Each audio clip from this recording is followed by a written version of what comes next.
Freddy dan Rini sudah menikah selama 7 tahun. Pernikahan keduanya tidak begitu harmonis.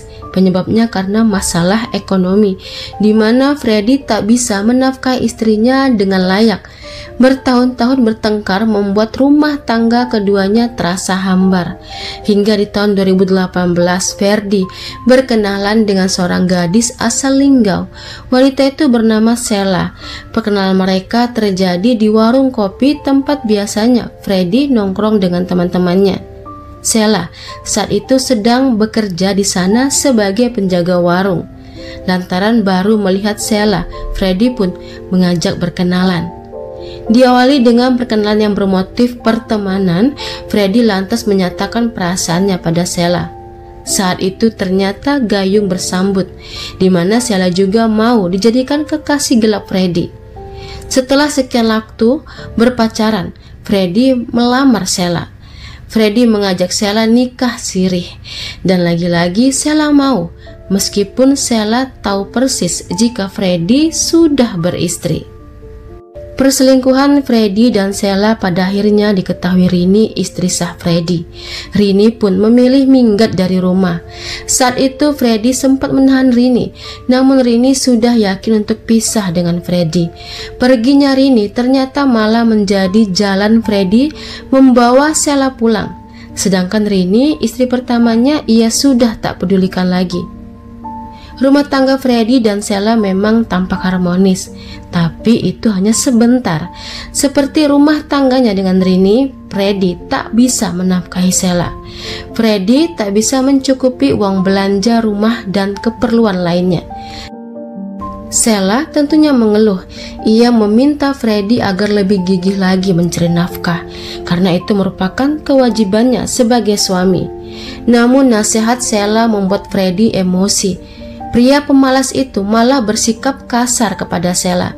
Sela yang masih muda tentunya tak ingin membuang waktunya dengan Freddy. Ia lantas izin pamit pulang. Alasannya ingin menghadiri pesta pernikahan temannya di kampung, tepatnya di Linggau. Saat itu Sela sempat minta ongkos pulang. Freddy memang memberi Sela uang, namun seadanya. Sela sempat minta tambahan uang ongkosnya, namun yang ada Sela diamuk Freddy. Dengan kelakuan Freddy yang pemalas dan pemarah, wanita mana yang bakal tahan dijadikan istri?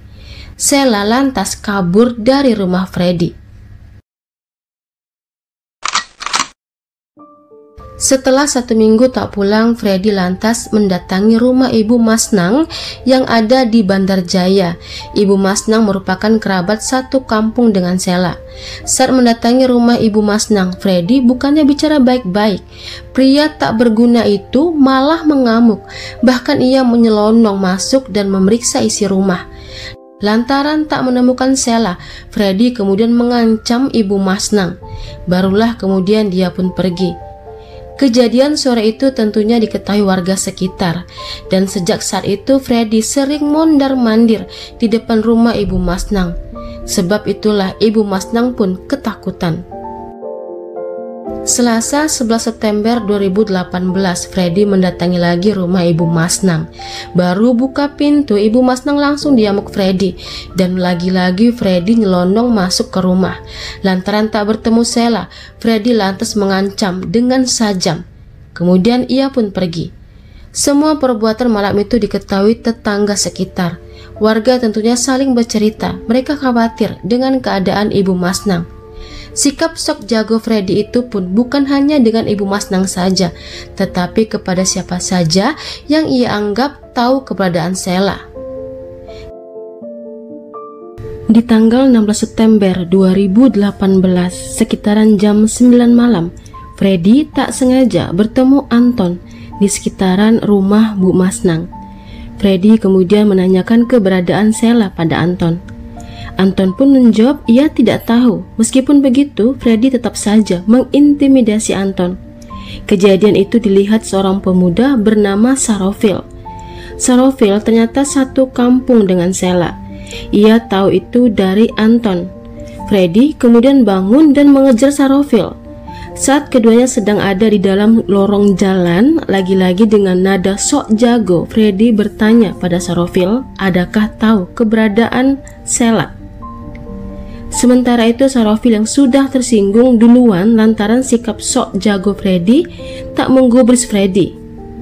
Keduanya pun akhirnya adu mulut.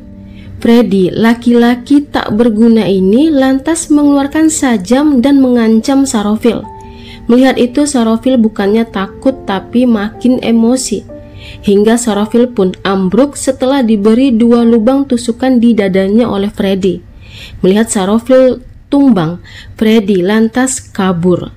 Sementara itu ribut-ribut di lorong tentunya didengar warga sekitar termasuk Ibu Masnang.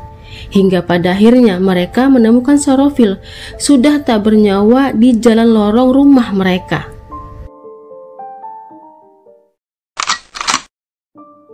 Didasarkan keterangan saksi, tentunya mudah bagi polisi menetapkan tersangka pembunuh Sarofil. 5 hari Freddy sembunyi. Laki-laki pengecut itu bahkan sembunyi di rumah orang tuanya. Namun meskipun begitu, Freddy tetap saja mencari-cari Sheila. Hingga di tanggal 21 September 2018, Sheila bekerja sama dengan pihak kepolisian mencoba menjebak Ferdi. Sheila akhirnya mengangkat telepon Ferdi. Sore itu pukul 5, Freddy mengajak janjian bertemu Sheila di jembatan Simpang Priuk, kota Lubuk Linggau. Jaraknya sekitar 3 jam dari rumah orang tua Freddy. Freddy yang tak menyadari jika sudah diintai, akhirnya pada pukul 10 malam berhasil diamankan pihak kepolisian dari Polres Lahat. Pria tak berguna itu sama sekali tak berkutik. Atas kejahatannya, Freddy dijerat pasal 351 ayat 3 tentang penganiayaan yang mengakibatkan kematian dengan ancaman hukuman 7 tahun penjara. Hai semuanya, saya Yuni Rusli. Tentunya saya mengharapkan dukungannya agar channel ini bisa lebih berkembang. Karenanya, saya menunggu kritik dan sarannya. Kalau begitu, sampai di sini dulu kisah dan cerita kali ini. Terima kasih sudah menonton, sampai ketemu di kisah dan cerita lainnya.